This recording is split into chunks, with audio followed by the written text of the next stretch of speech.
Welcome to Padmavathi gardening. இன்றைக்கி வீடியோவில் பதியமான சாமந்தி செடி பற்றி தான் நம்ம இப்போ பார்க்க போகிறோம். வீடியோக்குள்ளே போகிறதுக்கு முன்னாடி புதுசாக பார்க்குறவங்க நம்ம சேனலை சப்ஸ்கிரைப் பண்ணிக்கோங்க. வாங்க வீடியோக்குள்ளே போகலாம். இந்த சாமந்தி செடி பாருங்கள், இது ஏற்கனவே நான் சாமந்தி செடியிலேருந்து கட்டிங்ஸ் பண்ணி நம்ம வேர் வர வைக்கிறதுக்காக பதியம் பண்ண செடி. இப்போ நிறைய தளிர் மொட்டெல்லாம் வச்சிச்சு பாருங்கள். இந்த பாட்டில் இந்த கண்ணுங்கள்லாம் வைக்கும்போது நான் வீடியோ பண்ணேன்.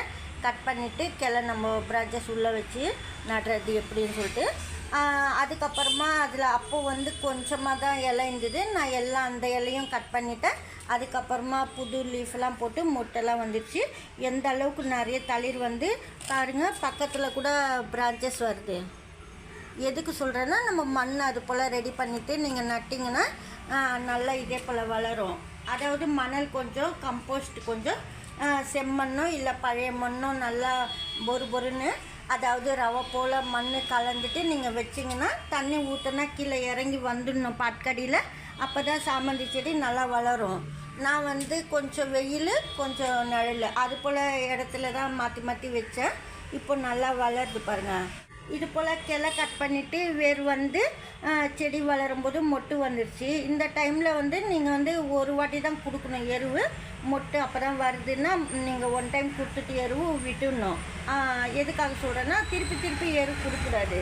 மொட்டு வந்த உடனே நீங்கள் வாழைப்பழம் தோல் தண்ணியில் பிசைஞ்சிட்டு அந்த தண்ணி கொடுக்கணும். ஆலோவேரா அதுவும் அதே போல் மிக்ஸி கப்பில் அரைச்சிட்டு கூட நீங்கள் தண்ணியில் கலந்து மண்ணுக்குள்ளே ஊற்றி விடலாம். அதுபோல் நீங்கள் கொடுக்கும்போது சாமந்தி பிளான்ட்டில் ஃப்ளவர்ஸ் உங்களுக்கு அழகாக வரும். ஆலோவேரா தண்ணி கூட நீங்கள் ஊற்றும்போது பிளாக் ஆகாது, மொட்டெல்லாம் நல்லா பூக்கும். வாழைப்பழம் தோலும் நம்ம கொடுக்க சொல்லியிருக்கோம் நிறைய பூ வைக்கிறதுக்கு. அதுக்காக நான் அந்த மாதிரி சொல்கிறது. ஆனால் அதிகமாக எரு மட்டும் மொட்டு வந்ததுக்கப்புறமா நிறைய வாட்டி கொடுக்கக்கூடாது. பூ பூக்கிற வரைக்கும் ஒன் டைம் கொடுக்கணும், அவ்வளோதான். சப்போஸ் பூ சரியில்லை மொட்டு சரியில்லைன்னா தான் நீங்கள் கொடுக்கணும் எருவு. சப்போஸ் இதெல்லாம் செய்ய முடியலன்னா நீங்கள் வாழைப்பழம் தோல் எப்படி உங்களுக்கு பழம் சாப்பிடும்போது கிடைக்கும், அந்த வாழைப்பழம் தோலோட நீங்கள் கொஞ்சமாக வெர்மி கம்போஸ்ட்டு, நீங்கள் இல்லை வெர்மி கம்போஸ்ட் கிடைக்கலன்னா, மண்புழு எரு கிடைக்கலன்னா வெஜிடபிள் வேஸ்ட் கம்போஸ்ட் இருந்தாலும் நீங்கள் அதுவும் போட்டுக்கலாம்.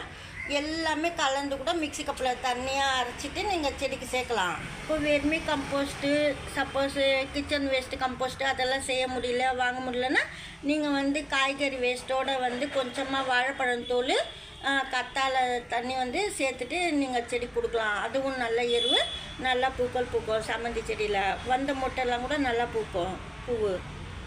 சாமந்தி செடி கட்டிங்ஸ் வச்சதுமே 15 டேஸ் கழிச்சு வெங்காயம் தோல் தண்ணி ஊற்றணும். சாமந்தி செடி இது போல் நல்லா வளர ஆரம்பித்ததுமே நீங்கள் மொட்டு வந்த உடனே நான் சொன்ன எருவெல்லாம் ஒரே வாட்டி கொடுத்துட்டு விட்டுடணும்.